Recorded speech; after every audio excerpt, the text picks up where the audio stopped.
Welcome to Tech Republic. This is a very fast episode. We'll be doing digital reviews. We'll be showing you what's the latest, what's the best, what's not so the best. Also looking at just at the general trends in the market, who's betting where, who's making more money, and just looking at how Kenyans generally and Africans consume or interact in the digital space and the things they use to do that. So welcome to a very fast episode.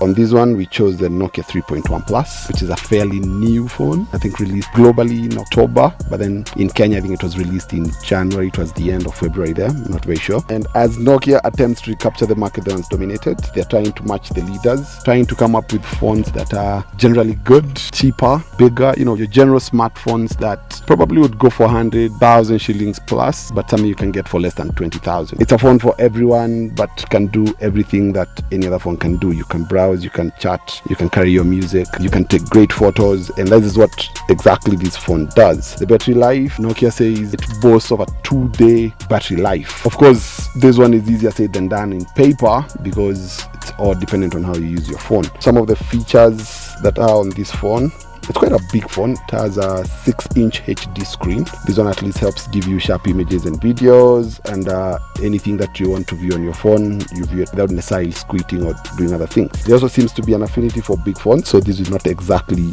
be a deal breaker. It comes with a fingerprint sensor at the back, which is easy to operate actually with your finger. The phone's rounder edges helps the phone just fit very well in your hand. Doesn't feel like it's too big or too small. And it has a matte finish at the back, which helps with grip, and you don't have to worry about the phone dropping and cracking the screen, which I must also say the screen feels a bit sturdy. It's not too delicate, doesn't feel like with the first drop everything shatters, so I give Nokia some props for that one. However, the matte finish tends to pick up smudges, just making your phone look a bit untidy.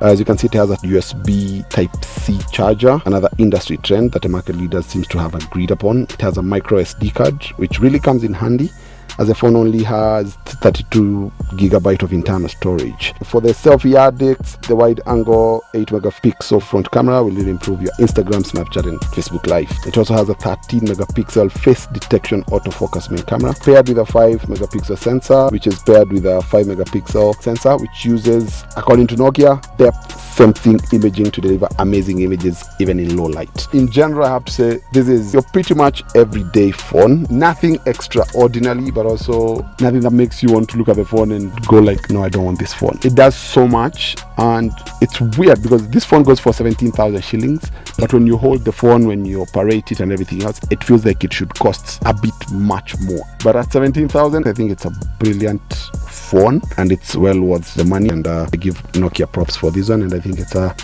perfect phone.